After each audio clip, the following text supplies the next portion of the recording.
Erkak gaplashmay qo'yishi charchagandan emas. U shunchaki siz bilan gaplashishni xohlamaydi. Munosabatlarni jinsiy aloqa emas, ayolni ozodaligi, yoshligi, go'zalligi, pazandaligi, bolalar emas, dildan suhbat ushlab turadi. Juda ko'p oilalarda mana shu dildan samimiy suhbat yetishmaydi.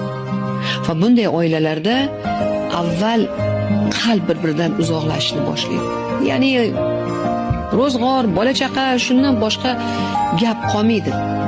Dildan dil uzoqlashadi, qalbdan qalb uzoqlashadi. Umumiy mavzu qolmaydi erkak va ayolning o'rtasida. Bunday juftliklar albatta bir kun kelib uzoqlashib ketadi. Chunki ularni ushlab turadigan dildan suhbat yo'q. Suhbat yo'q joyda. Munosabat yo'q.